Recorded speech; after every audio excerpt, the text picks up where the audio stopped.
Et bienvenue sur Radio Modin. Il y a quelque temps, je proposais sur cette chaîne un épisode de J'ai lu un livre, sur le livre Les rives contraires de Marguerite Stern. Et suite à ça, je lui ai proposé de répondre à quelques questions, puisqu'après la sortie de son premier livre, Transmania, elle s'était déjà prêtée au jeu. Et je vous ai demandé à vous aussi, si vous aviez des questions à lui poser, eh bien, elle y a également répondu. Quand on écrit une autobiographie, on se confie forcément beaucoup, parfois sur des choses intimes. Ça fait quoi d'être lu par ses proches et d'une manière générale, quels ont été leurs retours ? Moi, à chaque fois que j'écris, je pense aux personnes qui vont me lire. D'ailleurs, quand j'ai écrit Transmania, avec Dora, donc on a coécrit ce livre. Et moi, il y a certaines de mes parties que j'ai commencé à écrire sur Twitter, en prenant mon ordinateur et en commençant un post Twitter parce que ça me donnait l'impression d'écrire, à quelqu'un, d'adresser mon message à quelqu'un. Et donc, ça m'aidait à commencer des chapitres. J'ai réellement commencé des chapitres de Transmania comme ça. Et donc, j'écris toujours de cette façon-là. Et j'ai écrit Les rives contraires de cette façon-là aussi. Parce que, moi, parfois, ça m'arrive d'ouvrir des livres. Alors, je lis peu, j'ai un rapport compliqué à la lecture. Je parle souvent de littérature. Et en fait, je lis extrêmement peu. Mais il y a des livres dans ma vie qui sont très, très importants. Donc, la littérature, c'est très, très important dans ma vie. Et parfois, ça m'arrive d'ouvrir des livres et de me sentir pas du tout respectée parce que je trouve que c'est mal écrit. Et mon cerveau bloque, sur les trucs comme ça. Moi, quand il y a un problème de forme, je n'arrive pas à prêter attention au fond. J'ai toujours en tête le fait que je m'adresse à quelqu'un. Et je veux que cette personne, elle se sente respectée. Je veux que cette personne, elle en est au-delà de... Je pense pas nécessairement à, cette expression, en avoir pour son argent. Je veux surtout que cette personne, elle en ait pour son temps. Et donc, tu me poses la question, ça fait quoi d'être relu par ses proches ? En fait, quand j'écrivais ce livre, je me disais surtout, mais mon Dieu, c'est très, très intime. Au-delà de... C'est pas juste mes proches qui vont lire ça, c'est des inconnus. Et en fait, je trouve que c'est surtout ça la question. Au-delà d'être relu par tes proches, t'écris des choses très, très intimes qui vont être lus par des inconnus. Et ces inconnus, je trouve qu'il faut les respecter, donc dans la forme, comme je te disais, mais dans le fond aussi. C'est-à-dire que moi, en écrivant souvent, j'ai eu peur aussi, d'être impudique. Je trouve ça gênant quand quelqu'un est impudique dans son écriture, dans un récit autobiographique. En plus, j'ai réfléchi et je crois que je n'ai menti sur rien. En fait, j'ai pas tellement envie de parler de mes proches. Il y a eu des réactions compliquées au niveau de ma famille que je n'ai pas forcément comprises. Moi, mes convictions politiques, quand je me suis exprimée sur la question de l'idéologie transgenre, j'ai perdu beaucoup d'amis, puis ça m'a beaucoup fait souffrir. Puis quand j'ai commencé à m'exprimer sur les questions d'immigration, une partie de ma famille a commencé à me traiter de facho, Donc bon, la publication de ce livre a amené des choses, négatives dans un cercle familial. Je le dis parce qu'il faut que les gens se rendent compte aussi de ce que c'est, quand t'as un engagement public. Parce que forcément, mes amis, m'ont fait de bons retours. Forcément, tes amis te font des bons retours. Amélie Nothomb dit qu'elle a un lecteur absolu. Et moi, à un moment, je me suis dit, je crois que mon lecteur absolu, c'est Arthur de Vatrigan, ou bien c'est Mathieu Bock-Côté, ou bien c'est Anne de Valéry de Braise-Info, ou bien c'est Pascal Praud.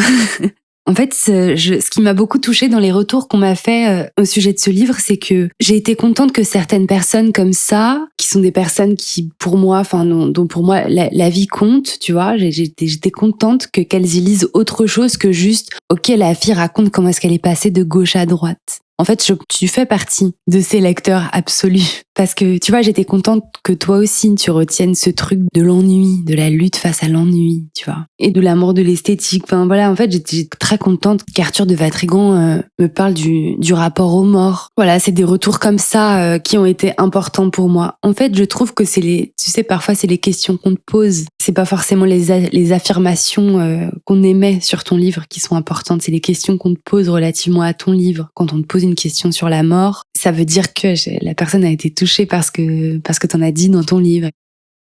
Dans ton livre, j'ai relevé 2 thèmes vraiment forts qui m'ont beaucoup parlé. Le premier, c'est l'attachement à la forme, à une esthétique de gauche, entre guillemets, plus sauvage, colorée, bordélique, violente, voire sale, une esthétique adolescente, en somme. Alors, comment esthétiser la droite sans en trahir son message ? C'est une vraie question. En fait, pour moi, il n'y a pas forcément de réponse théorique à apporter sur le sujet. Il n'y a que des exemples dans la vie réelle de personnes qui y arrivent bien. Je trouve que, par exemple, des personnes comme Amélie Menu, qui a une chaîne YouTube, tu vois, a une esthétique comme ça, très sauvage, adolescente, comme tu dis aussi, tout en ayant quand même une pensée plutôt de droite et en même temps sans s'enfermer là-dedans. Et voilà, c'est quelqu'un que j'aime beaucoup, Amélie Menu. Et tu vois, je trouve que elle-même constitue une réponse par l'exemple à cette question. Je trouve que Georges, le youtubeur Georges,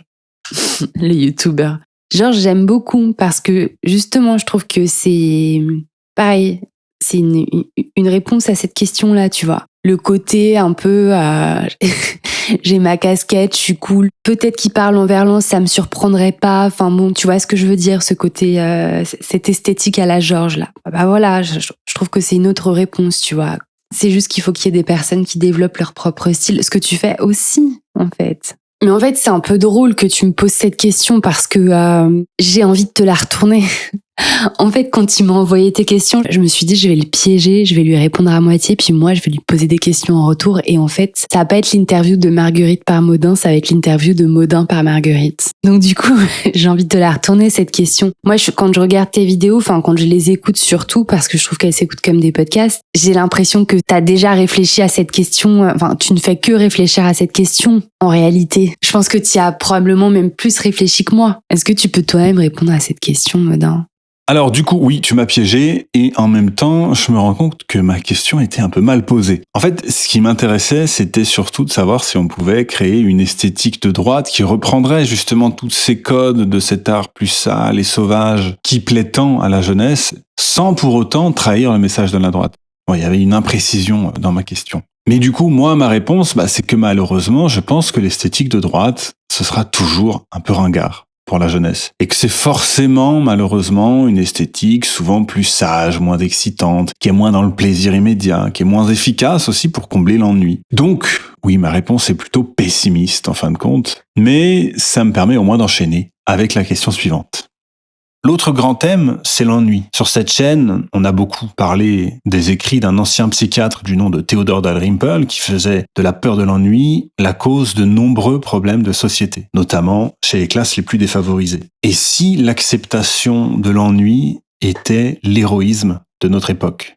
Elle est belle celle-là. Bon, la réponse facile, c'est de te dire que je suis bien au courant du fait que les psychologues, notamment, enfin tous les psychologues pour enfants, quoi, les pédiatres actuellement te disent, mais c'est très important que l'enfant s'ennuie parce que ça développe son imagination et qu'en fait ça fait partie du développement cognitif, quoi. Réellement, le fait que l'enfant puisse avoir un espace pour s'ennuyer. Et c'est vrai que je remarque aujourd'hui que, tu vois, moi je vais me confier sur quelque chose de très très personnel. J'espère que ce ne sera pas impudique. Tu l'as compris, c'est ma grande peur. Et j'ai un problème, moi, actuellement, tu vois, c'est que j'ai l'impression, du haut de mes 35 ans et demi, de commencer à vivre une forme de déclin cognitif. Ça fait, je dirais, depuis la promo de Transmania, je dirais que ça fait 2 ans à peu près. Je ne sais pas si c'est une forme de burn-out, je ne sais pas si c'est un réel déclin cognitif, tu vois, une baisse de ma capacité plastique de mon cerveau.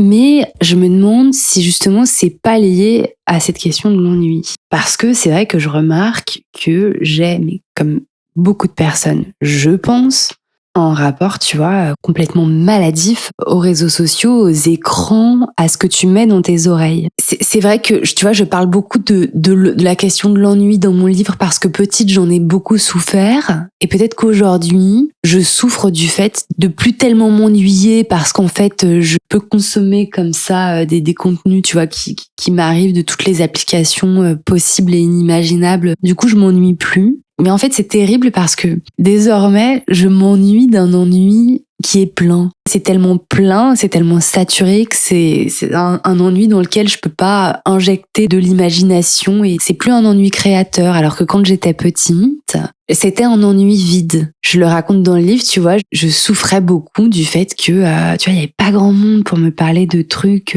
qui réellement m'intéressaient et que j'ai découvert que, je crois qu'il y a une phrase un peu comme ça, un peu pompeuse, tu vois, où je dis que Lucas, donc mon premier amour que j'ai rencontré vers l'âge de 17 ans, m'a fait découvrir que je pouvais éprouver un intérêt durable pour le grand autre. Autre avec un A majuscule. Oh, qu'est-ce que c'est pompeux. Oui, je sais, mais c'est vrai. Et avant ça, c'est vrai que je me suis beaucoup ennuyée, d'un ennui très vide, parce que le grand autre ne m'apportait rien du tout. Et donc peut-être qu'il faudrait que je retrouve un ennui plus vidé. Alors est-ce que c'est l'héroïsme de notre époque ?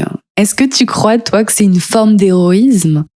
Alors du coup, sur cette question-là, je me rends compte que c'est typiquement une question qui avait beaucoup de sens pour moi et qui peut-être intéresse aussi les plus fidèles auditeurs de Radio Modin qui ont suivi les aventures de Theodor Dalrymple. Mais donc, pour répondre clairement, pour moi, c'est carrément une affirmation. Oui, je pense que l'ennui est l'héroïsme de notre époque, et ce pour des raisons très concrètes. Choisir la vie de couple, par exemple, choisir de fonder une famille à l'époque des relations sans lendemain, de Tinder et tout ça, c'est faire le choix de construire quelque chose sur le long terme, plutôt que le plaisir immédiat. Et c'est ce qui conduit certaines féministes assez cinglées à dire des choses comme « je regrette d'avoir fait des enfants ». C'est la société qui m'a forcé, c'est le patriarcat, blablabla, parce qu'elle voit toutes ces soirées, toutes ces sorties, toutes ces bringues, tous les mecs qu'elle aurait pu se taper, tous les trucs qu'elle aurait pu acheter si elle avait pas consacré le pognon à ses gosses. Et enfin, c'est pareil pour les mecs, attention, être père, c'est formidable, mais forcément, si tu veux faire ça bien, bah c'est fini en fait de sortir avec tes potes, de faire la fête, de te bourrer la gueule, de faire le con. Choisir une vie de responsabilité, c'est choisir l'ennui. Dans le sens, en tout cas, où on doit largement se calmer sur les plaisirs à court terme, sur les folies. Si on veut construire quelque chose, si on veut faire perdurer quelque chose, bah il faut faire le choix de l'ennui. Tout comme en fait, si on est ambitieux, qu'on veut développer des projets, que ce soit professionnellement ou artistiquement, bah il faut s'enfermer, il faut travailler, il faut faire preuve de discipline, et c'est dur, et ça paye pas toujours. Pourtant, c'est comme ça qu'on fait avancer une société, qu'on fait avancer son pays, et qu'on se fait avancer soi-même surtout. Mais choisir l'ennui, c'est aussi faire le choix de ne plus se mettre au centre, c'est une sorte de sacrifice. Et moi, l'héroïsme, je le définis par le sacrifice. Mais enfin voilà, ça rejoint aussi ma réponse d'avant, c'est-à-dire que bah c'est quand même difficile de rendre ça sexy quand même, surtout pour les jeunes. Même, tu sais, sur TikTok ou Kik avec des mecs comme Claviculaire qui vendent aux mecs la discipline, la musculation, etc. Ou même les entrepreneurs qui veulent donner envie aux autres de s'y mettre. La carotte, c'est toujours des nanas bien gaulées, des villas, des voitures, des soirées, des trucs excitants et toujours des plaisirs éphémères, de la consommation. Mais on propose jamais de bâtir quelque chose. Et pour en revenir au couple, je dirais aussi que le concept de fidélité aujourd'hui, il est pas du tout en phase avec l'époque, il est même presque dévalorisé. Et tout ce qu'elle veut, notre époque, c'est qu'on s'amuse, parce qu'elle a plein de trucs à nous vendre. Et puis voilà. Question suivante. Tu as changé officiellement de prénom et j'ai trouvé l'explication de ce choix un peu trop brève dans ton livre. Mais c'est quand même pas anodin. Est-ce que tu souffrirais pas d'une dysphorie de prénom ? Mais enfin, blague à part, est-ce que tu penses pas que ce choix pourrait se retourner contre toi dans ton combat contre le transgenrisme ? Est-ce qu'il n'y a pas quelque chose de l'ordre de la réappropriation identitaire ? Alors c'est vrai que l'explication dans mon livre est succincte. Mes parents m'ont appelée Laurine. Et vers l'âge de 17 ans, je le raconte dans mon livre, effectivement de façon succincte. C'est arrivé avec 2 histoires d'amour, en réalité, voilà. J'ai commencé progressivement à changer de prénom et on m'a appelée Marguerite. D'abord, c'était dans des lettres, qu'avec ce premier amour, on s'écrivait, on parlait de nous à la 3e personne, on se donnait des noms de fleurs et donc moi, c'était Marguerite. Et puis ensuite, il y a eu un autre grand amour de ma vie qui, pour la première fois, m'a appelée Marguerite dans la vraie vie. Et donc, à partir de ça, progressivement, tu vois, j'ai commencé à aller à la fac. Mon adresse mail, c'était Marguerite Stern. En fait, c'était le début des réseaux sociaux aussi. Donc voilà, tu crées ton MySpace, ton Facebook. Et bon, bref, j'arrive à la fac, je donne mon adresse mail. Mon adresse mail, c'est ça. Puis du coup, mes profs avec qui je corresponds par mail commencent à m'appeler Marguerite aussi. Puis en fait, tu vois, j'ai changé de localisation aussi. Tu sais, j'ai laissé derrière moi les personnes d'Auvergne.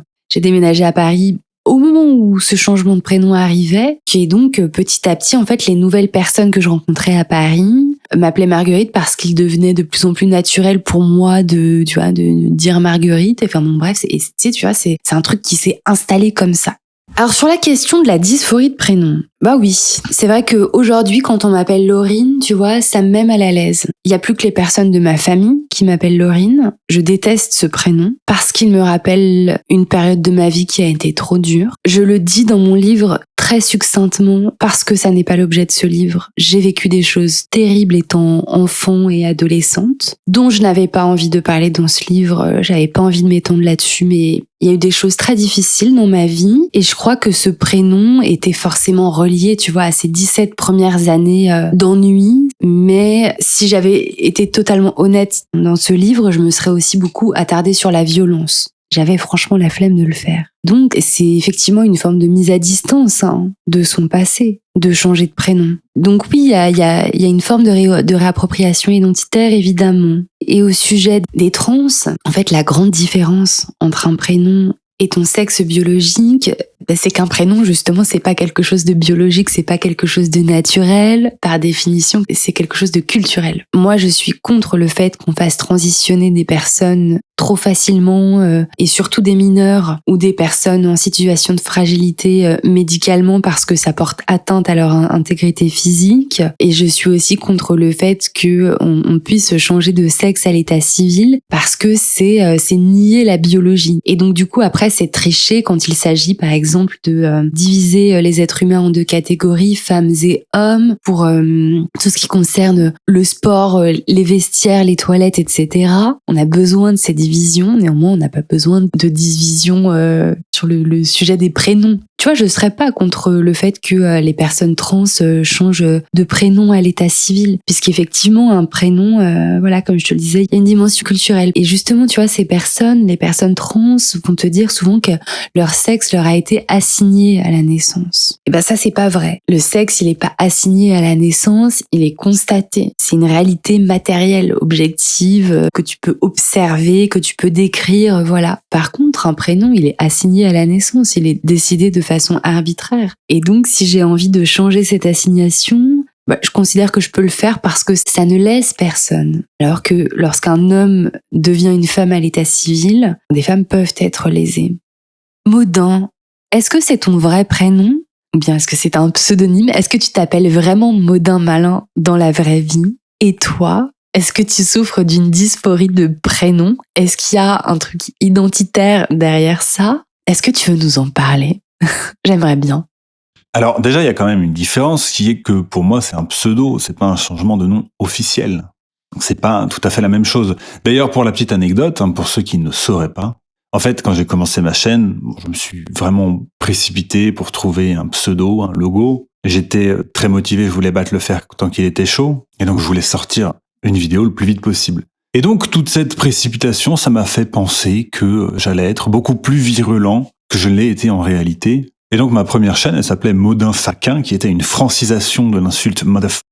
Et je pensais vraiment, voilà, que j'allais fucker des modeurs, faire quelque chose de beaucoup plus agressif, mais en fin de compte, c'est pas mon tempérament en fait. Je crois que j'ai eu cette impression-là par rapport à ce qui se faisait dans le YouTube game de droite, qui était quand même assez agressif. Et puis bon, bref, de toute façon, ma chaîne a sauté au bout de quelques mois. Et donc, j'ai recommencé une nouvelle chaîne en me disant que cette fois-ci, il fallait que je sois plus malin pour éviter que ma chaîne ne saute, d'où le Maudin malin. Mais du coup, techniquement, Maudin, ça veut dire mère, ce qui est quand même un peu bizarre. Donc peut-être que oui, il y a quelque chose de l'ordre de la dysphorie de genre là-dedans, donc bien joué. Mais voilà, je sais que maintenant aussi, pour une certaine partie de mon public, le mot Maudin, ça les fait immédiatement penser au renard. Et normalement, d'ailleurs, un renard, ça s'appelle pas un renard, ça s'appelle un goupil. Le truc, c'est que au XIIe siècle, il y a eu donc le roman de renard qui a tellement cartonné qu'on a fini par appeler le goupil le renard, parce que le personnage était un goupil. Et donc, l'ambition maintenant pour moi, c'est qu'on arrête d'appeler ça un renard, mais qu'on appelle ça un Maudin.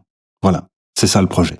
Tu n'as jamais abandonné ton combat féministe, pour autant, ton regard sur le féminisme semble avoir beaucoup évolué. Qui a le plus changé, lui ou toi? Si j'ai abandonné mon combat féministe, je n'en parle quasiment plus. Et pourtant, évidemment, il y a des sujets qui me tiennent toujours à cœur, mais ça m'agace souvent qu'on me reproche de plus en parler. Parce que les sujets qui me tiennent toujours à cœur, c'est tous les sujets qui touchent aux violences, en fait, aux violences conjugales, violences sexuelles, la prostitution, le harcèlement de rue, violences conjugales, violences sexuelles, harcèlement de rue. J'en ai été victime et je considère que au bout d'un moment, je n'ai plus envie de parler de ces sujets. On dit souvent qu'il faut que ce soit les victimes qui portent elles-mêmes leur propre combat. Et moi, je suis pas d'accord avec ça. Je suis d'accord évidemment avec le fait qu'il faille écouter les victimes, mais je suis pas certaine que lorsque tu as été concerné par une forme de violence, ce soit à toi de porter le combat, parce que tu vois, tu manques de recul. Puis il est possible que ça continue à t'abîmer en fait de parler de ce sujet. Et surtout, moi, j'ai envie de parler d'immigration parce que c'est terrible, mais en ordre de priorité quelque part, je considère que c'est une menace plus importante. du féminisme ou de moi qui a le plus changé, je sais pas. Probablement les deux parce que c'est vrai que je le raconte dans Les Rives contraires, le féminisme, comme je l'ai connu à l'époque de Femen, était pas du tout un féminisme décolonial, anti-homme ou je sais pas quoi, tu vois. Moi, ce que je regrette, c'est les attaques envers l'Église et envers le FN/RN. Mais sur le reste, Femen osait quand même s'attaquer à l'islam. Et donc, cette forme de féminisme-là n'existe plus beaucoup, y compris Femen, en fait, je ne les vois plus parler d'islam. Donc, le féminisme a quand même changé, quand même radicalisé, il est devenu, en France, de moins en moins universaliste. Mais oui, le féminisme devient de plus en plus trash. Voilà, je trouve qu'il faut accepter le fait que nous sommes différents par nature et on a le droit de faire des généralités. Voilà. Et c'est pas parce qu'on fait des généralités que tous les hommes correspondent exactement à tel stéréotype masculin et toutes les femmes à tel stéréotype féminin. Voilà, ça c'est un sujet sur lequel j'ai beaucoup évolué, le sujet des stéréotypes. Je trouve que c'est très important dans la vie d'avoir une pensée structurée par l'existence de stéréotypes, sinon tu n'es pas capable d'analyser le monde. Tu dis dans ton livre qu'il faut continuer à lutter contre les violences masculines. Comment on fait ? Je ne sais pas. Il faut en parler. Non, mais après, moi, je me place pas dans le champ de la politique. J'ai pas de programme. J'ai pas de solution concrète, je l'avoue.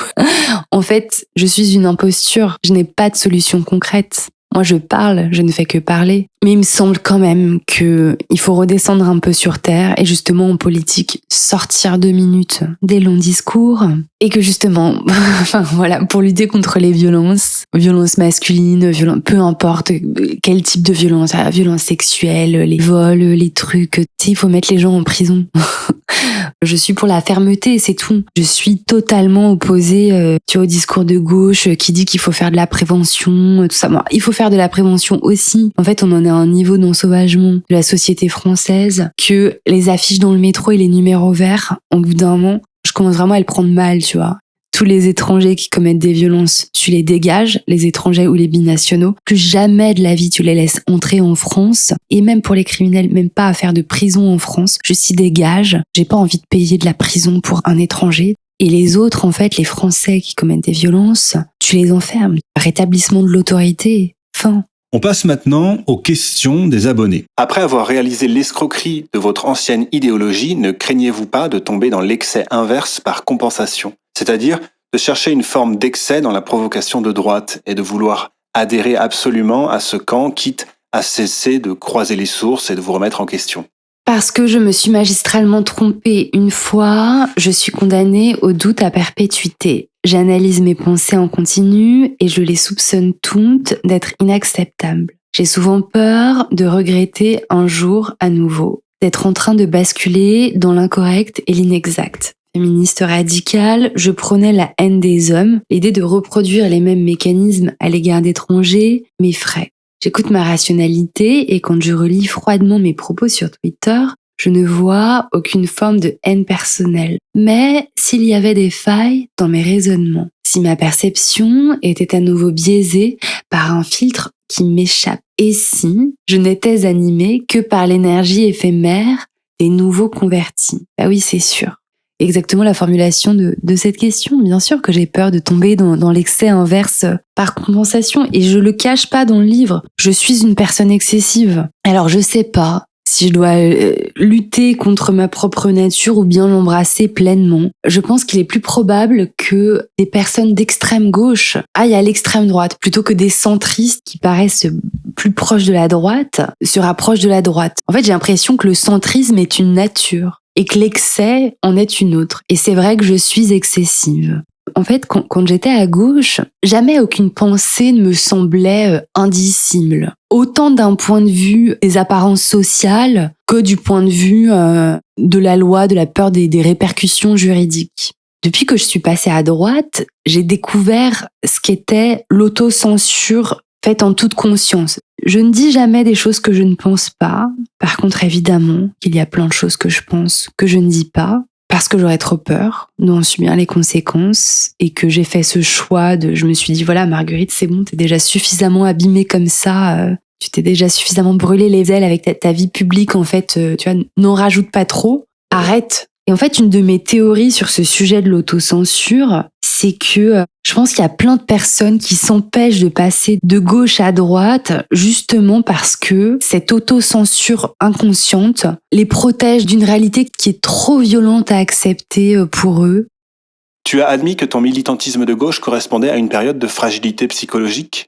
Mais j'aime pas quand on dit aujourd'hui que fragile psychologiquement, je le suis moins. Je ne pense pas l'être moins. Je renvoie peut-être une image publique plus solide, aussi parce qu'il y a eu cette transformation physique incroyable. J'ai pris 30 kilos, puis j'ai perdu 30 kilos. C'est une prouesse. Et du coup, je suis beaucoup plus rayonnante. Tu vois, quand tu me vois dans des photos, sur des photos, des vidéos aujourd'hui qu'il y a 3 ans, et pour autant moins fragile, eh bien, je ne sais pas. Je suis épuisée par la vie.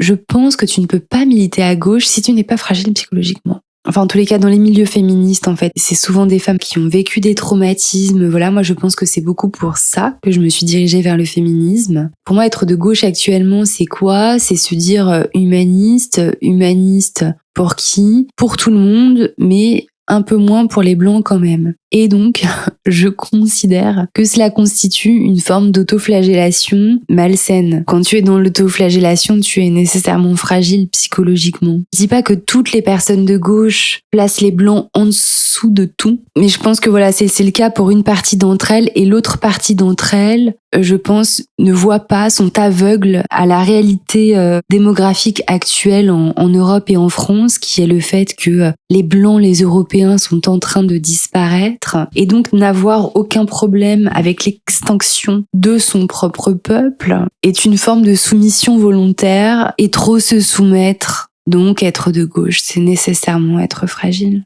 Que pense Marguerite de l'avortement ? Je suis pour l'avortement.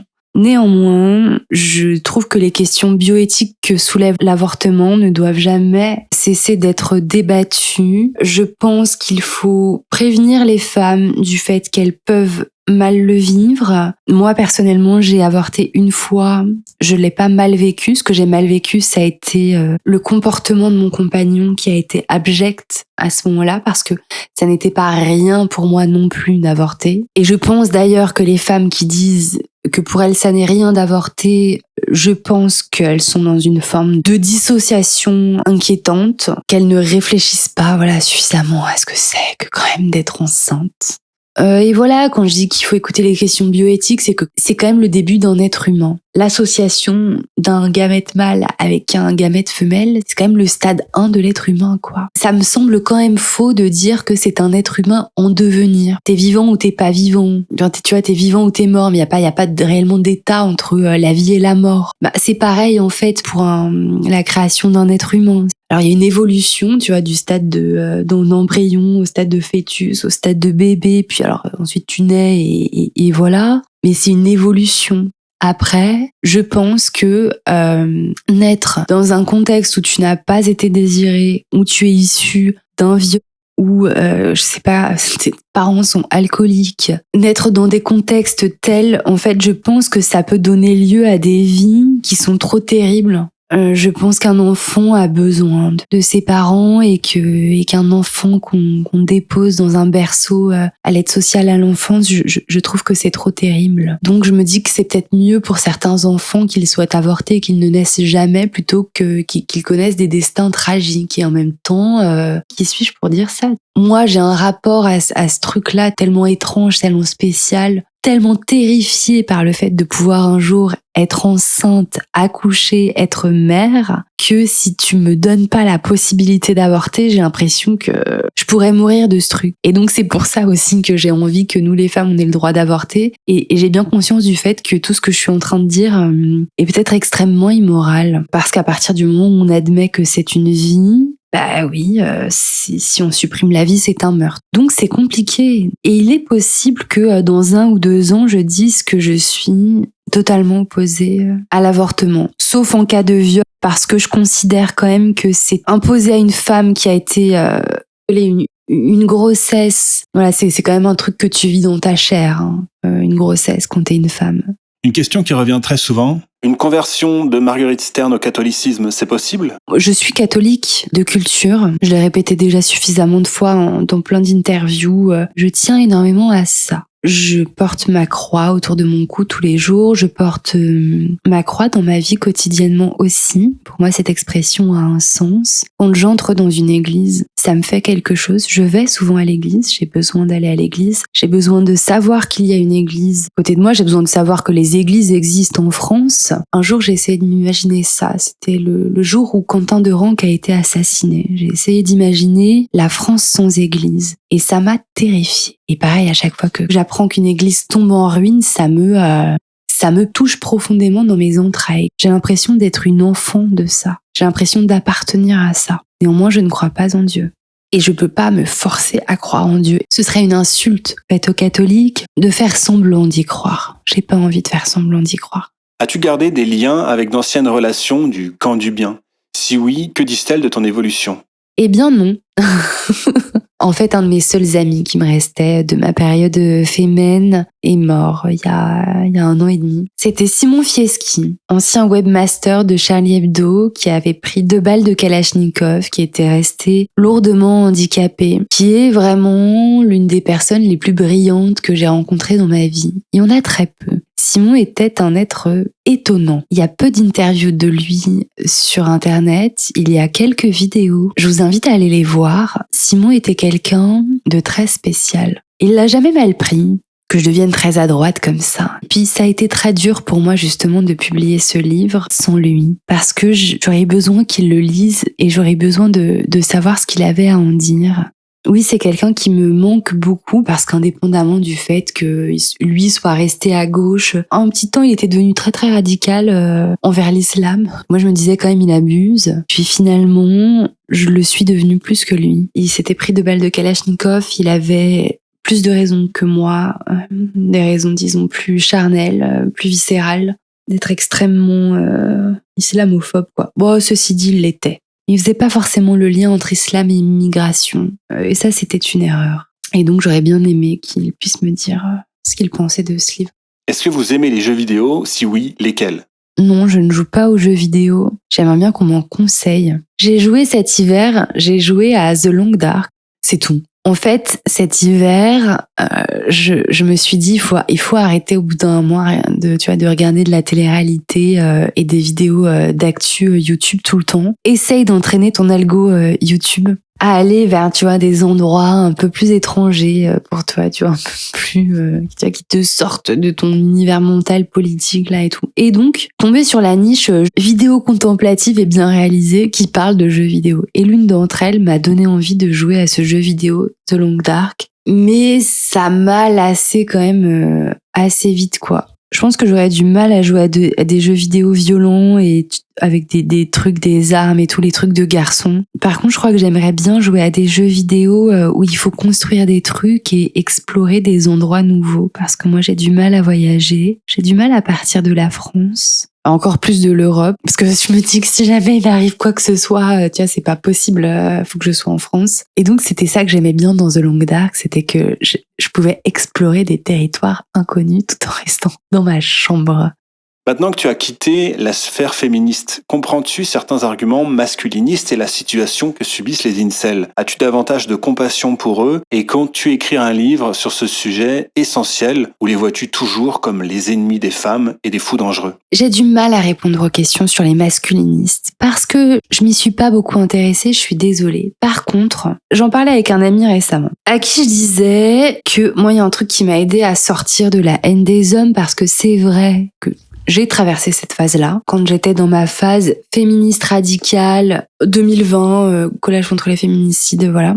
J'étais dans une phase vraiment de haine par rapport aux hommes. D'ailleurs, si vous remontez mon fil Twitter, je pense les années 2020, 2021, peut-être 2022 encore, sont hardcore. Je n'ai rien supprimé parce que voilà, c'est le témoin d'une évolution. Et en fait, je suis pas mal sortie de cette haine des hommes parce que déjà, j'ai remarqué que en fait, moi, c'est quand même des femmes qui m'ont le plus abîmée dans ma vie. La violence des femmes est beaucoup moins reconnue parce que les femmes exercent des violences qui sont moins pénalement répréhensibles. C'est-à-dire qu'elles sont plus manipulatrices, elles sont plus violentes psychologiquement. Et j'ai l'impression que les hommes veulent posséder les femmes physiquement et que les femmes veulent posséder les hommes psychiquement. Les hommes m'ont dans un premier temps beaucoup déçu, puis les femmes m'ont beaucoup déçu aussi. Alors bon voilà, je suis un peu déçue par tout le monde. En fait, ce qui m'a fait sortir de cette haine, c'est aussi il y a deux auteurs en fait. Il y a Frédéric Beigbeder, Michel Houellebecq et bon Zola et Balzac. Pour les femmes qui voudraient comprendre un peu mieux la psychologie masculine, parce qu'en fait, je considère que quand t'es dans la haine comme ça des hommes, tu vois, c'est aussi que t'as pas compris leur psychologie, leur travers. Les défauts des deux sexes, en fait, sont des défauts liés à nos hormones, quoi. Les hommes ont vraiment des problèmes de testostérone, ça les emmène à faire des trucs pas toujours ouf. Et les femmes, qui sont des êtres beaucoup plus cycliques, j'ai tendance à considérer qu'elles sont parfois vraiment bipolaires par essence, quoi. Pour Frédéric Beigbeder, moi, c'est principalement son livre Confession d'un hétérosexuel légèrement dépassé, qui est un livre fantastique, qui permet de pardonner aux hommes leurs travers parce qu'en fait, ils sont exposés dans ce livre de façon tellement transparente que quand c'est énoncé clairement comme ça, c'est comme quelqu'un qui s'excuse, en fait. Tu lui pardonnes plus, quoi. Et Michel Houellebecq, en filigrane partout dans son œuvre, t'aide à comprendre les hommes. Depuis votre revirement idéologique, et même avant, pourquoi pas, avez-vous déjà songé à l'expatriation ? J'ai déménagé sur la côte atlantique, dans un endroit relativement préservé pour l'instant. Je vis ici comme expatriée à l'intérieur de mon propre pays. Et ça m'a empli d'une tristesse infinie. Je me suis dit, ah ouais, en fait, la France des années 70, c'est-à-dire la France que tu fantasmes et la France à laquelle tu as envie de revenir, quelque part ne correspond déjà plus à la définition que tu as de la France, quoi. Enfin, il y a un truc là-dedans qui est tragique et anormal. Et au bout de 3 jours, cette sensation a disparu. Et donc là, j'ai dû retourner à Paris quelques fois pour des raisons professionnelles ou militantes, voilà, pour la promo de mon livre Les Rives Contraires, pour voir des amis aussi. Et en fait, j'y arrive plus. À chaque fois, je pète un câble. Et donc pour l'instant, je me sens comme expatriée en France parce que je suis quand même dans un endroit où je manque quand même d'ancrage. Serais-tu prête un jour à accepter un ministère, droit de la femme, culture, éducation nationale ? Ou plus généralement, pourrais-tu songer à te diriger vers la politique ? Non, je pense pas du tout. Je trouve ça même bizarre qu'on me pose la question. En fait, je trouve ça même bizarre que les gens ne lisent pas sur mon visage, sur mon attitude, sur la personne que je suis. En fait, je n'ai aucune idée de l'image que je renvoie publiquement. Il y a beaucoup de personnes bien plus compétentes que moi. Suivez-vous des youtubeurs de droite ? Si oui, lesquels ? J'écoute régulièrement les vidéos de Modin. Après, j'avoue que dans le contenu audiovisuel que je consomme, j'écoute finalement peu de contenu politique. J'écoute plus de contenu culturel. J'écoute beaucoup plus France Culture que ce que je regarde CNews, en fait, si vous voulez. Parce que ça me nourrit beaucoup plus. Je considère que l'intelligence suprême, c'est la capacité à mettre en lien plusieurs sujets émanant de sphères distinctes. Pour avoir une pensée politique valable, construite, je trouve que c'est très très important de s'intéresser à tout un tas de sujets qui n'ont a priori rien à voir avec la politique. Et en fait, il n'y a rien de plus stérile pour la pensée politique que de ne consommer que des contenus politiques. Voilà pourquoi il me paraît important de consommer de la télé-réalité. La télé-réalité m'a beaucoup appris sur les relations entre les hommes et les femmes. Même, ça permet de se vider le cerveau. Il me paraît extrêmement important de visualiser des documentaires animaliers. J'en regarde beaucoup. Donc, dans le YouTube de droite, en fait, je vais vous décevoir parce que je vais passer pour une inculte. J'ai pas trop de rêves, quoi. Donc, ce que je suis... Donc je disais, Modin, oui, je t'écoute régulièrement. Je regarde de temps en temps des vidéos de Georges. J'aime bien le podcast qu'il fait avec Louis Poisson. C'est un peu mes copains aussi, donc j'aime bien les regarder parler. J'écoute de temps en temps des vidéos de Julien Rochedy. Vincent Lapierre, j'ai beaucoup bingé à une époque. Il fait vraiment un sacré taf, en fait. Je trouve que, en fait, je vois Vincent Lapierre comme un artisan. J'ai l'impression que c'est quelqu'un qui est en train de nous construire des archives de la France.